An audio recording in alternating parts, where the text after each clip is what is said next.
What's going on, everybody? It's your man, Twan P, aka the sophisticated gangster himself, back with another episode, baby. You know what it is. Oh shit, it's going down like Young Jock, people, huh? If you didn't know, now you know. If you didn't already, go and hit that like and subscribe button.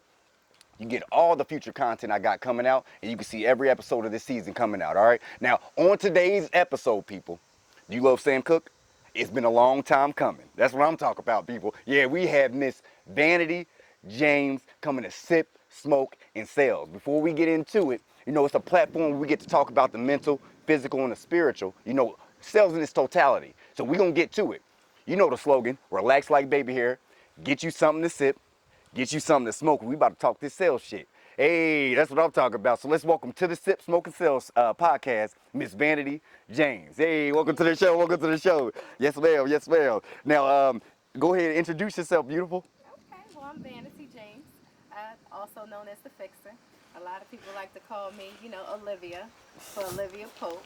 Not the, Yes, inside of being a mistress, but inside of being able to see everything from every angle. Oh yeah. Oh yeah. Being able to fix a problem. Yes, ma'am. So Yes, I ma'am. pride myself in that gift that I have. We're used to that in our world. That's what I'm talking about. That's a beautiful gift. Now, go ahead and dive in it. Tell us where and who Miss Vanity, or like I love to call you, Miss V, Yeah.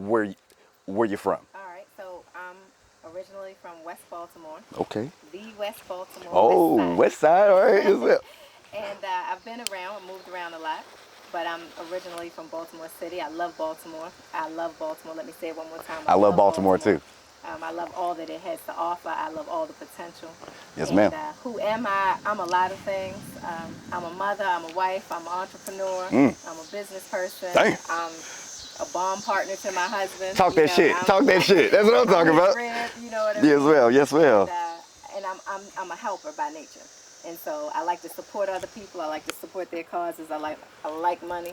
I don't love money, but I like money because I don't like poverty. Actually, I found out that I was allergic to poverty. And so I try to do things that make it so that that allergic reaction doesn't come. Yes, ma'am. Yes, ma'am. That ointment to cure that is expensive. Exactly. Yes, ma'am. Yes, ma'am. So, what business is Miss V currently in? Like, what do you do? So I'm a broker. I'm a real estate broker for What? Vanity James Realty. Talk that shit. And so I started that real estate career back in 2006, right before the recession, actually. My husband and I had we had 7 cell phone stores. It was a cell phone store chain in Baltimore City, Baltimore County. And the market changed. And so when the market changed, it went from contracts to prepaid. Everybody has prepaid now, right? And that seems like a good opportunity for people who have bad credit. What it wasn't a good opportunity for was the business owner. So it changed the model drastically, and we said we got to get out of here because the math ain't mathing no more. Understandable. And so I got my real estate license because I'd already owned the property, and I liked that experience, and so I got my real estate license. But guess what? I got that license at the start of the recession. Now, I'm young, not young as everybody else, but I had never lived through very young, yes, ma'am, yes, ma'am. Depression. I'd never lived through a financial crisis nationwide, and so I didn't understand what that was. And so I became an agent, and that was, it was challenging. Yes, but ma'am. what I learned in that season was that money can still be made. And if I could say something to you today, money can always be made. Yes, the economy might be bad, the interest rates might be high, people might be losing their jobs, but what's for you is for you. And so what occurred was I was in a brokerage that was not kind to people who look like me, if you understand what I'm saying. I do. And so instead of that person sharing with me the jewels, the tea, the secret sauce, I didn't get that experience. And so my husband and I had taken an investor's course about how to flip homes. We were going to make millions of dollars with some course that we overpaid for and it underdelivered. And but what we caught from that was that there was a market for foreclosures. And so back in that day, it wasn't like how we have the wild, wild internet now. It was like you had to read a lot of blogs, look at a lot of sites. Everything was manual. You really had to, you had to do things different. Yeah. So I figured out how to get into the foreclosure world. So when people were getting out of the real estate business, I was thriving because I would have like 10 listings, 15 listings, 20 listings. And what I found was that people who have the money, they have the money, and they bring it. And they're showing you bank accounts with hundreds of thousands of dollars when maybe other people in society can't even pay for gas. Yes, And ma'am. so Yes, ma'am. that's a little bit about where All I'm right, from. that's what I'm talking about. Yep. So, how long would you say that you've been in sales in its entirety thus far? So I would say honestly, since I met my husband back in 1999. So, what were you doing before that? Good question. So, I did that space. So, full transparency, I'm a teenage mother. So, I had a child at 16 years old. And from that point until now, I've always been responsible for someone else. And so I was always looking for how are me and this baby gonna make it. So when I was in school, I tried to get out of school fast. I worked a job 6 days a week. I went to college. I did that route. I got an undergraduate degree in social science, and then I got a master's degree in teaching. But guess what I realized happened when I got that master's degree? What? I was never going to make over $55,000. God. And for me, that was like, that's not going to happen Yeah. for me. I can't. You can cut what's that. happening, Lord? Yeah. Like, why am I in this space? I got this degree. All of my education has been paid for, but I was never going to be satisfied with $60,000. And so I Yeah. had to find something to do. So I I feel was you. actually searching for an opportunity. I was searching because I don't have a sales background. You won't believe this, but I actually was kind of shy. Yeah, I was actually very shy. But never a thunk, I'm telling you. And so when I met my husband, my soon-to-be husband, he was already in sales. And I was like, oh, that dude over there, he's got the answer. And so I listened to him. I read the books he recommended that I read. I got my insurance license, and the rest is history. So I went from insurance to selling cell phones, to selling motor scooters, to selling durable medical equipment, to selling energy, like when you name it, like what's up? All right, that's what I'm talking about. All right, yes, ma'am. So, what was one of the toughest challenges when you first got into real estate, the real estate game? What was one of the toughest challenges you went through? I think for me, the toughest too, because by the time I got into real estate, I was already a boss. And so it's really difficult when you have that boss mentality to take counsel from other people, because you're kind of sizing them up like, I hear what you're saying, but is the evidence clear? Yeah. If that makes sense. Yeah. So you can talk the talk, And that's all you human want. nature. Exactly. People, it's human nature to do that. So Yeah, so if you're telling me that I can make $200,000-$300,000, but your activities and your mindset, it's not actually adding up. So that's one thing. The other challenge was on the flip side of that is that because you do have a boss mentality, sometimes people, I think that you don't need assistance, you don't need help, you don't need counsel. And real estate is new. Sales is, you know sales, but do you really know how to do that in the real estate arena? That takes a certain level of knowledge and skill. Yeah, you're definitely right. Different mindset, because the sale process is different. So I think that my biggest challenge was that, honestly, I felt very much alone in the space, because people were looking at me like, okay, she's already doing it. Yeah, she's already, yeah. So I don't have to sell her on how to make money, but then they were neglecting to show me how to make the money in that arena. Yes, ma'am. So I had to kind of do it myself. I've been subjugated to that myself. But when you boss up, it's just, because once you go get the information, again, it's nothing that someone can take from you. Like, I went to go get it myself because I seen the lack of what I needed. So that's a beautiful thing, to be wise enough to go get it yourself, instead of just complaining and be like, oh, well, nobody showed me, or I didn't. No, you was like, all right, well, look, I've been in this predicament before. Like you said, as a young mother, my back's been against the wall, so this ain't really nothing new. It's just a different genre or field, right? I wanted to add something right there, though, because once I read all these blogs and I did all the research and I changed brokerages, by the way. And when I went to my new brokerage, I would go into the office and do stuff, and I can't make it up. One of the foreclosure top guy in the business, he came up to me and he said, "You're Vanity." I said, "Yeah, I am." And, I'm intrigued because I'm like, hey, this guy's talking to me, because I knew he was a heavy hitter and he was older than me. And he looked at me and he said, "How did you get those accounts? Because in foreclosures, you work for the bank." So, like, I worked for a lot of different very well-known banks. And that's what I'm talking about. You rub elbows with, you know what I'm saying? He said, "How did you get those accounts?" But I knew the question behind that.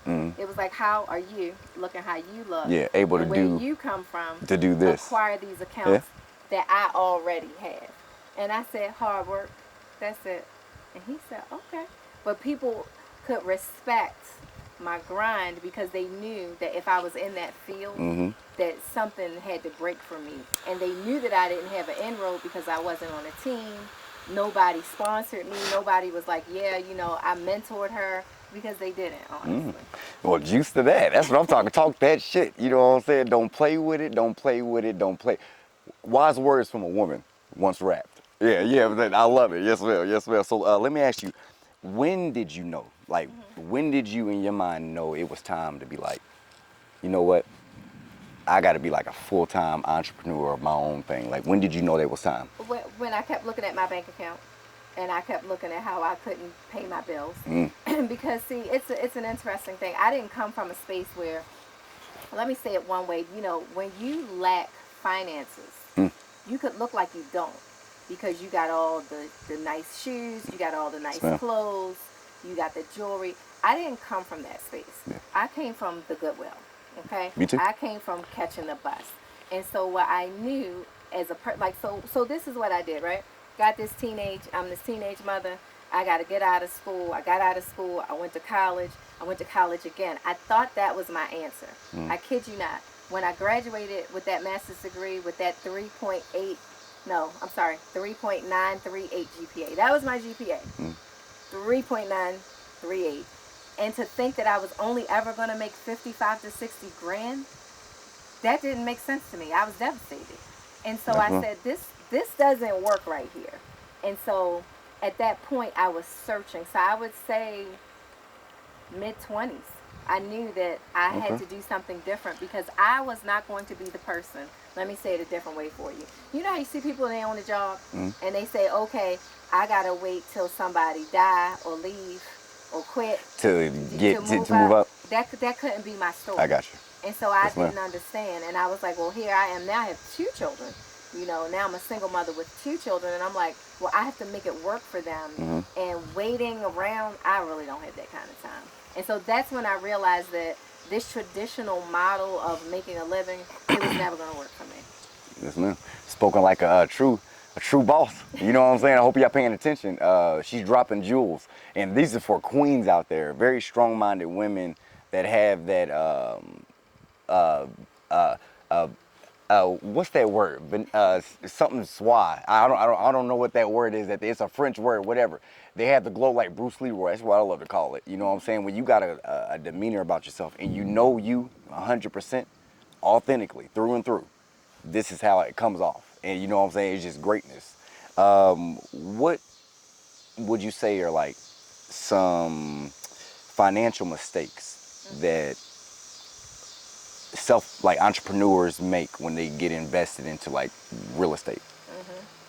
I would say that there are a lot of bells and whistles. There's a lot of things that shine, but they don't always make sense. And so what you'll have is that just like you're going after a customer, there are companies that are going after you. They want to be your marketer. They want you to buy their database. There's so many different things, shiny objects that you have to look at. You have to kind of like put your face to the ground. I got you. Stay focused and say, on today, what am I doing to generate income?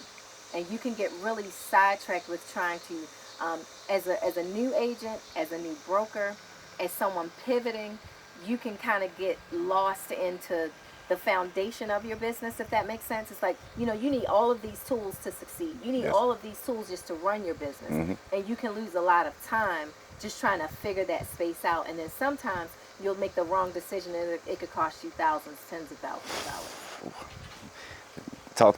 That's what I'm talking about. Like dropping jewels here, people.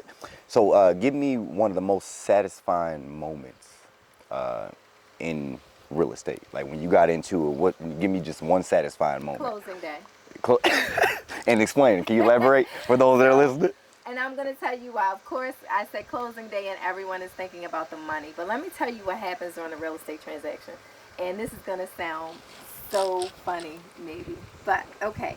So I meet my clients by different ways. They're either my family or friends. They're referrals of my family and friends. They're people I met off the internet, somebody I met in passing.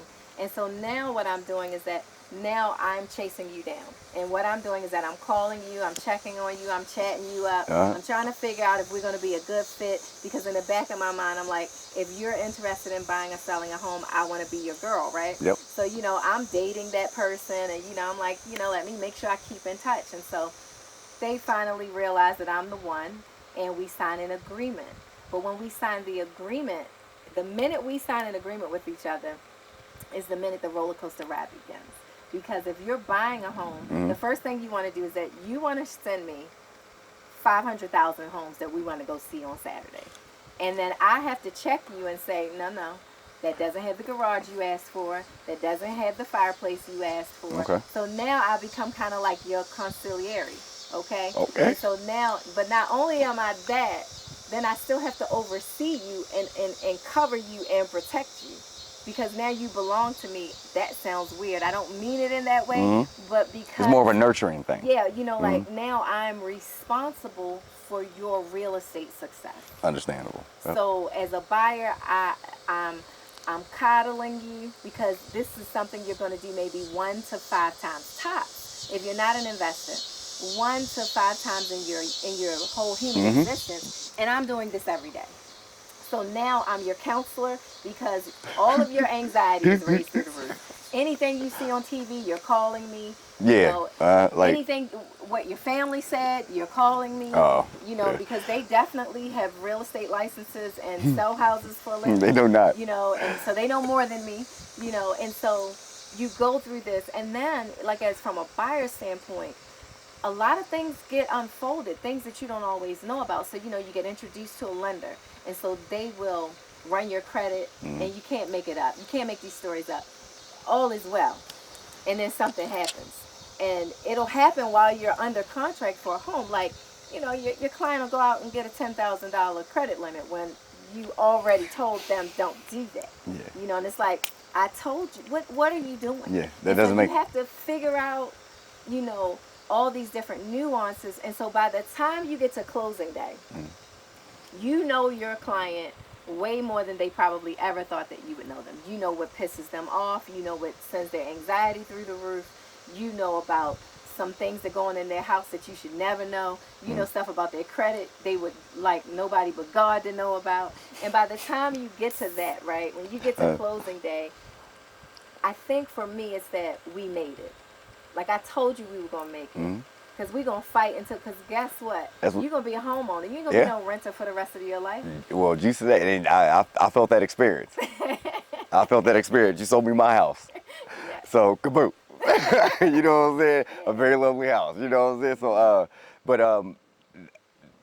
So, and people don't really know, again, because watching this podcast, they'll look back on this and they'll hear this brief summary you just gave over that, right? From the start to the when it we're getting rocky on the roller coaster to actually close the day, right? And then they'll be like, oh, I didn't even know I was putting that agent through that kind of stuff, because we do. Yeah. It's like, and it'll be out the blue. Hey, you know what? We need this also in this household, and it's like, okay.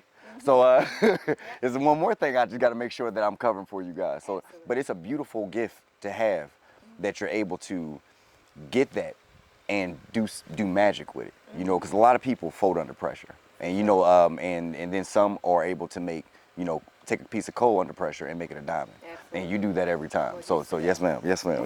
So can I ask, do you use social media? I do.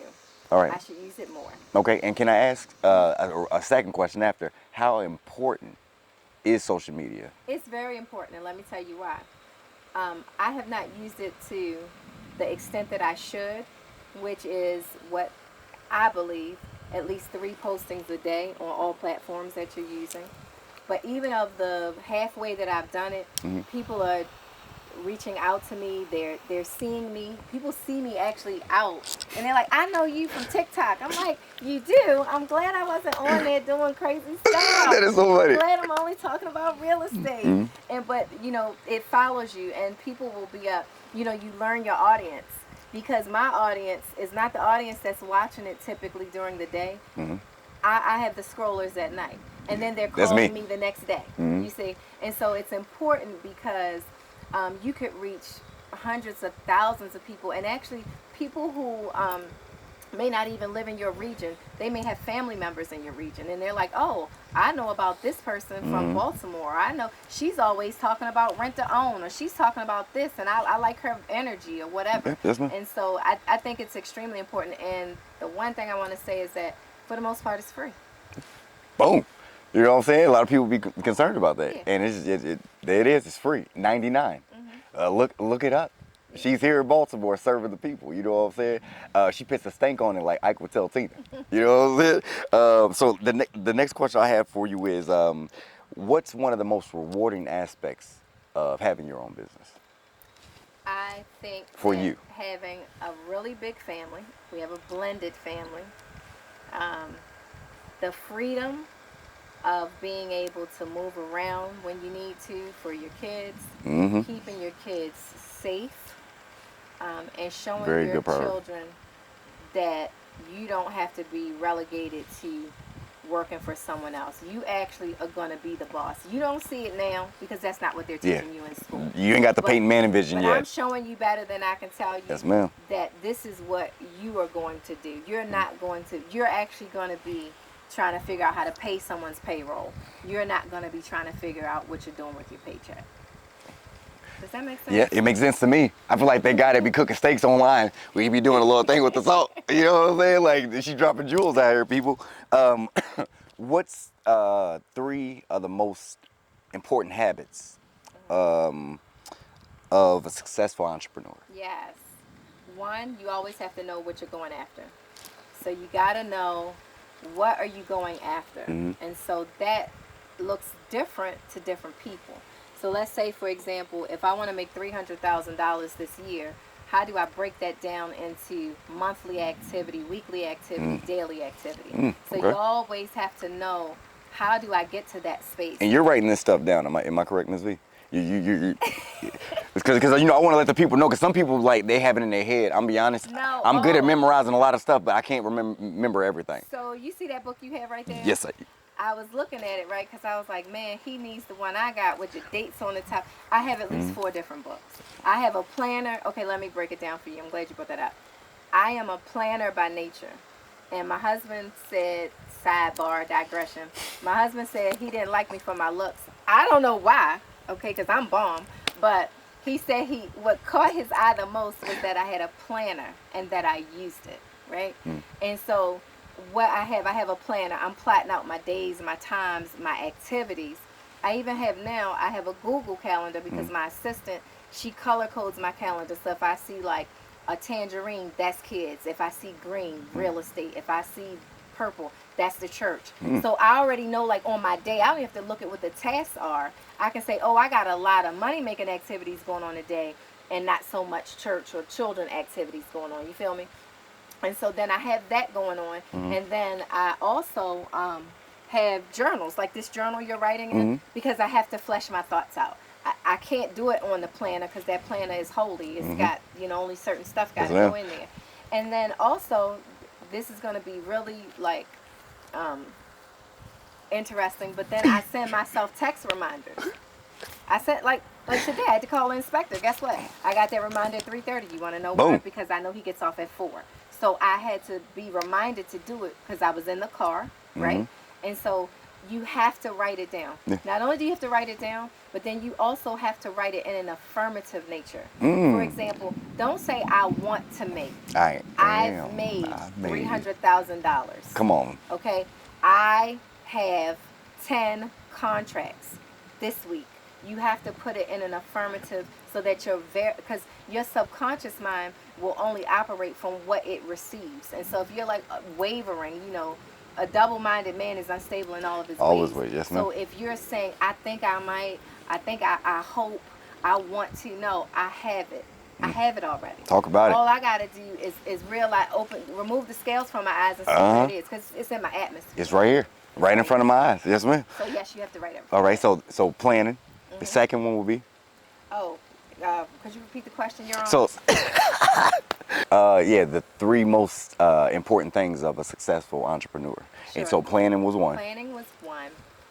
Well, actually, I would say that's the second one because the first one would be what is your goal? You know, so you have to know how much money you plan to make, and Come you on. have to factor in all of your expenses Yes, ma'am. and the money that you want to come out with, because there are things that you want to do Yeah. that are over the top. It's beyond what your basic need is. She's speaking. And so you have to say, okay, if I have to, hypothetically, if I have to live off 100,000 and I have to and I have 50,000 of expenses, I'm at 150 right there. Yeah. And then what is it that I want to do on top of that? So maybe what that looks like is 100 grand. So now I'm looking at how do I earn 250,000. You understand? So you got to know what your number is at all times.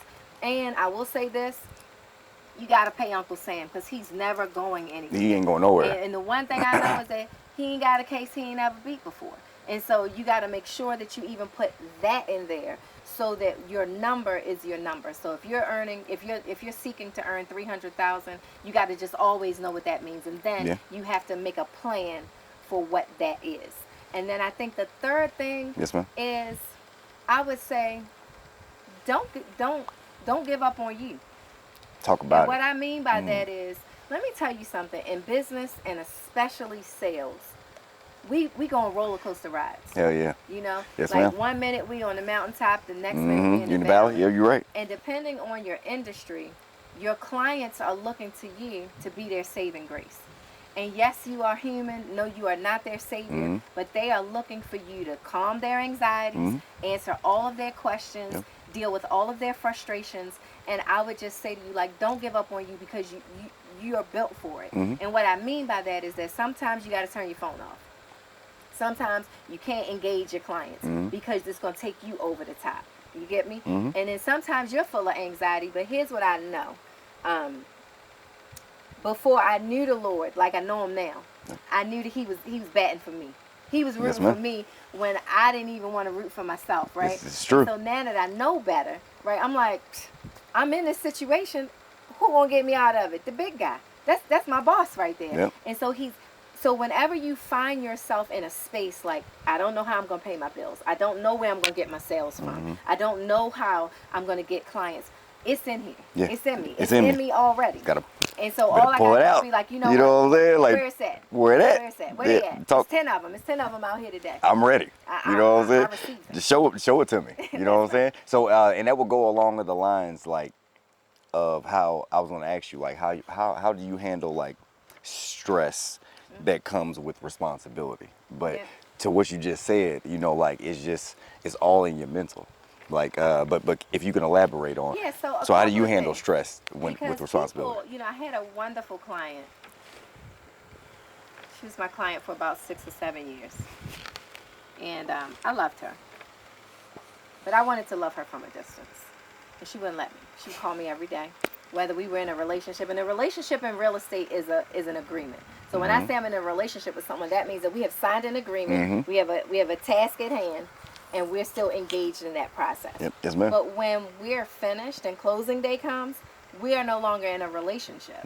Okay, I can keep in touch with you, say hi to kids, that's wonderful, but we're no longer. So this person, you know, wanted to be like this with me, and I had to set a boundary for me, because any negative scenario that she could come up with, she could find it, and she wanna hash it out with me. Oh, wow. And I'm like, well, I can't do that. I don't think I'm gonna be able to do that. Because, you know, you have to be very mindful of who you let occupy your space. Talk your about energy, it. You see me do it, time. Yes, ma'am. You know, now listen, I can talk to you from 9 to 9, but at some point, I'm not taking your calls anymore.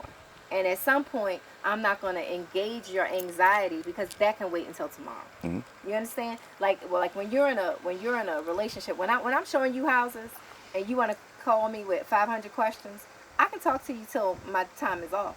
But then all those other anxiety-ridden questions you have, we're going to talk about that tomorrow.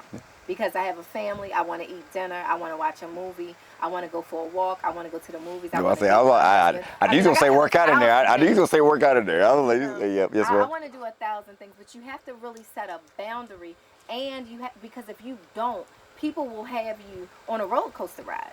they'll be taking you through all of their anxiety, and you're not even an anxious person. Yeah.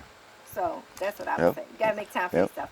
Put that barrier Yeah, around. yes, ma'am. I love it. Didn't know you like genuine so much. So anxious. You know what I'm saying? Yes, ma'am.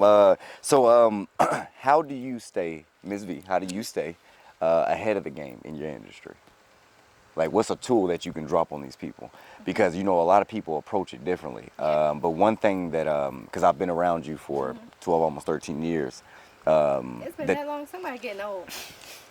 Not me. Look, we both just getting a little more seasoned, like some chicken. You know what I'm saying? We just getting a little more seasoned. You know what I'm saying? A little better. But I know that in that time, I've got to get a lot of great things from you, especially the tact and how to handle situations. You know, with that, having that mindset, knowing that this is business.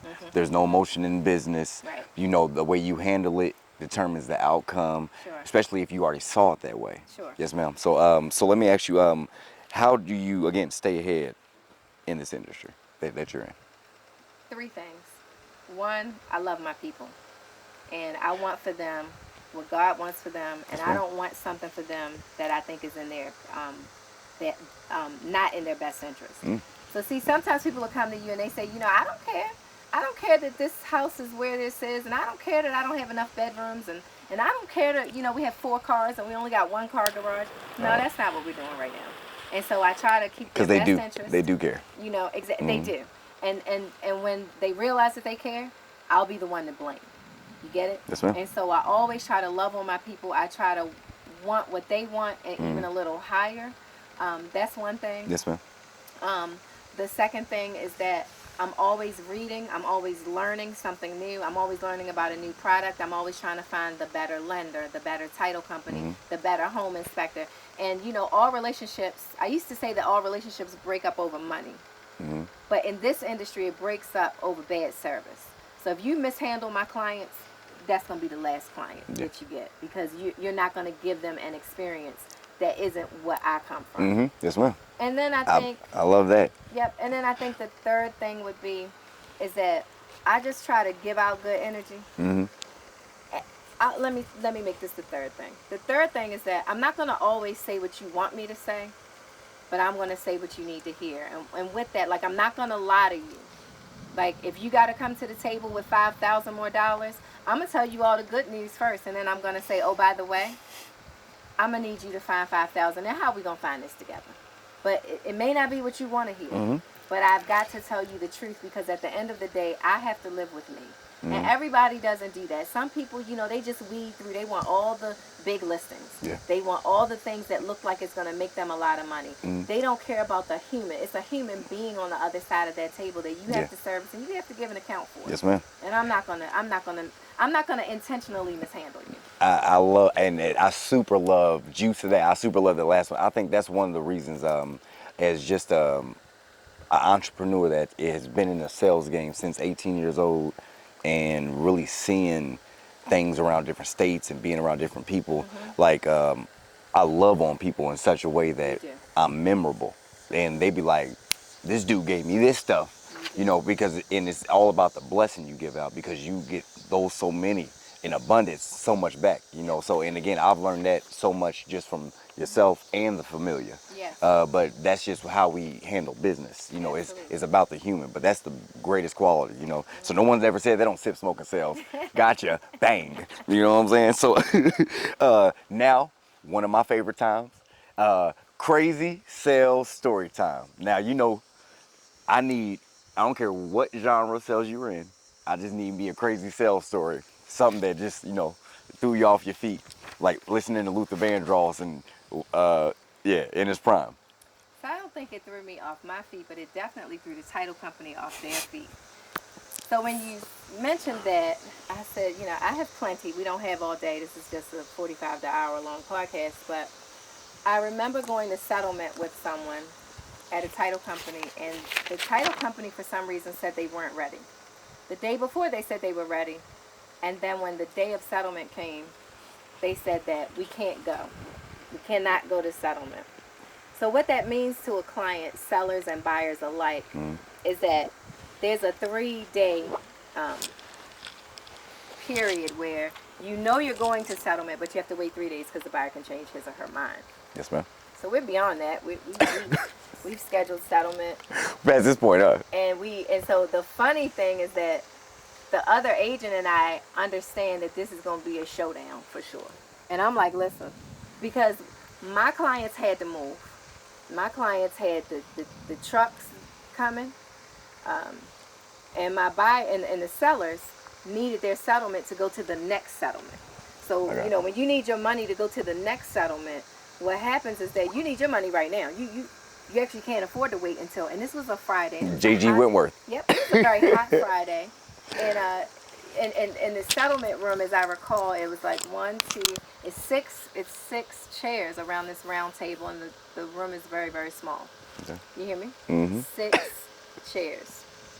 And so what we have is 6 chairs. settlement officer, me, the other agent, my 2 adult clients with their 3 kids, Oh, 2 of my grandchildren. you already overspaced with that last. 2 of my grandchildren, the 2 sellers, and their 3 children. Wow. And okay. we're just in there. Oh, it's a party. It's a party. Waka flocka. And, you know, we've eaten all of the candy. We've drunk all the water. Oh. And they say, you know, we just got to wait. And we're like, no, we're not. Kids is juiced up. And we're hoping that the children act up at this point. We want them to bounce off the wall, because what we want them to do is go back to that computer and make this transaction happen. Because the agent and I understood that there was nothing holding us back. And so what happens during settlement is that all parties sign documents, and then those documents get sent to the mortgage company for the release of the money.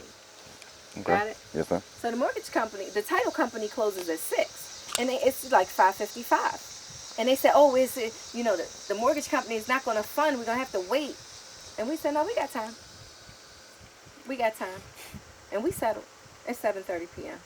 And the people were looking at us like, they're not going to settle. They're not going to send the money. And me and the other agent said, they are. They're sending it today, because we're not leaving until they send the money. And so that was a little crazy. Okay. Well.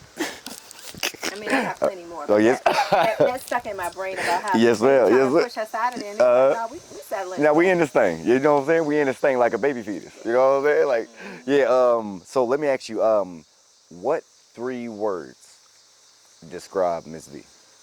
If you had to describe yourself in 3 words, can you give me that? Oh wow, which Miss V are we talking about? Just kidding. The real estate agent. It's so I would good. say, if you were going to describe Miss V, I would say she's intelligent, she's compassionate, and she's a go-getter. Boom. All right. You heard it here, people. That's what I'm talking about. I love it. 3 great attributes to a queen. I know. You know what I'm saying? I can attest. She has some of the, I have some of the makeup, you know what I'm saying, of this great DNA next to me. What's one of your greatest strengths that you can drop on the people? Being organized. Yes, and ma'am. sticking to a plan, writing a plan and sticking to it, to the point that people who are spontaneous and people who kind of like are all over the place, they don't like being around me, because I'm gonna stick to the plan, because I know that this is what I got to do. Like that list you got right there, Yep. I'm marking my list off, because that makes me feel accomplished, because I've already thought it through about what I need to do to be successful. I've already thought Yes, it through ma'am. about how to attain this goal or accomplish this task. So all I need to do is stick to the program. Boom. And that's staying focused. That's it. You know what I'm saying? Gotta stay focused. So what advice would you give to, you know how in the game, you get that vision and you can see people before the person can see them. What advice would you give to The person who can see. the person that you can see that's coming in the game, and you know that it's just written all over them, but they may have not had the best circumstances as if how you came up. Yeah. They got mishandled when they first came into the business, and then they had to go on their own. What advice would you give that person coming into real estate that may have been hesitant? They got a license, they ain't even using it because it ain't working out, because they ain't learned or been around the right tutelage or that energy. What advice would you give that person? Yeah, if I felt like there was a person who had their real estate license and they hadn't yet arrived, right? Yes, and ma'am. trying to figure out if this is for them, I would say yes. Number one, it is for you, so own it. So own what belongs to you. That's Okay. number one. Number two, there's some basic things in sales. If you didn't know anything, you know you are a realtor, and you know you sell and buy homes. And so in all of your It's too late. conversations, that's what you're talking about. Boom and boom. You know, you're just talking about the business. Yes, ma'am. And I would say learn, because in every business there's always that dreaded paperwork. Mm-hmm. In any business, there's always paperwork. And you got to learn your paperwork. If you are always talking about what you do for a living, someone's going to ask you, oh, well, how the interest rates? You know, I don't think I can. I love it when people say, I don't think I can get a house. Well, I think you can. Yeah. Let's have a conversation. So always be open to conversation. Always be in the mindset. And a lot of people, you know, I meet a lot of salespeople. Secret salespeople. Yeah, you know, I've never heard that before, and I love it. Secret salespeople, huh? You secret service salespeople. Look at you, just I don't know, but I meet these people, and they, you know, sales is sales. Yeah. And you have to meet people where they are, no matter, like you said, whether you want 500, whether you want 5 million, it doesn't really matter. My job is to meet you where you are, get you to where you want to go, and we can multiply it once you get there. Absolutely. You know what I'm saying? So, like, they are blinded by that fact that you just said, of just not going full out because they're so in their heads or in the contract. I've met so many of those people. It's just like every word they're hinged on, and it's like, yeah, player, you know, you have to be open to the things that are here for you to receive, and a lot of people don't get that. You know what agents do? They read the contract and they say, my client isn't going to agree to that. You don't know what your client is going to do. You know, now they're all emotional. They're all Carl their Thomas. feelings. You know, and it's like, what are you talking about? The contract is, they just fight for their rights. That's all you're doing. Yes, sir. And you'd be amazed at what people will tolerate, what they'll settle for, what they agree with. Things that they thought were deal breakers are not deal breakers at all. That's true. You know, in sales, I've been surprised over the years, and that's what formatted me into me. You know, because it was trial and error. It was like, okay. I didn't know, because the people that I honestly, state to state, when I did sales, when I've been in Baltimore, I've been in all the hoods, dressed like this. Everything's always been good, huh? Always been good. Listen to me, people mess with Twan P. If you didn't know, now you know. You know what I'm saying? But like, I've been in all the hoods, and what I'm saying is, like, it's you. You have to bring you where you're at. But on Sip, Smoke, and Sales, it's all about love and laughter. You know what I'm saying? If I give you all of me like John Legend, you have no choice but to let that barrier down so that I can go ahead and assist you the way I need to. And you know what about sales? You're absolutely right. I was talking to a young lady yesterday. She just called me out the blue. I've been, dating her. I've been trying to date her, trying to get that listing. Yes, ma'am. And so she called me and she said, you remember me? And guess what? I said, I remember you because you said this and you said that and this about your house and this and this. And I just started rattling off her details. She was like, yeah, that's me. I just had some. I think God wrote a strike. That's what he said, right? And I had some questions, and so I just started answering her questions, talked to her for an hour. And the next thing is like, where are we signing? Because she could vibe with me, she could relate to me, she understood who I was as a person. And like you say, in sales, people actually are sold on you before they ever sold on your product. Before they sold on anything else. It was a pleasure that you meet me. That's my introduction. Hey, I'm telling you, because when I leave, they're going to be like, who was that miraculous man? They were just at the door. You know, he just left me so full of, and that's what it's about. Like, I want to leave a lasting impression, so 5 years from now, you can look back and be like, hey, I appreciate you for whatever, I definitely remember you. And I do love that it has to come to conclusion because of the rain, people, because of the rain. Look, thank you for tuning in to Sip, Smoke, and Sales. It's been a wonderful one. I want to thank Miss Miss Vanity James, for coming out. Tell them where they can reach you at. They can reach me at Vanity James Realty, 8556-VANITY. Or listen, you can have my cell phone number, 443-850-4333. Call me today. I'll get it done. Pick up the phone, huh? I just want to tell everybody, thank you for tuning in to Sip, Smoke, and Sales. It's your man, Twan P. Thank you again, Miss V, for being here today. Don't forget, tell yourself I love myself every day, every night, every morning. Thank you for tuning in. I'll see you around like a hula hoop.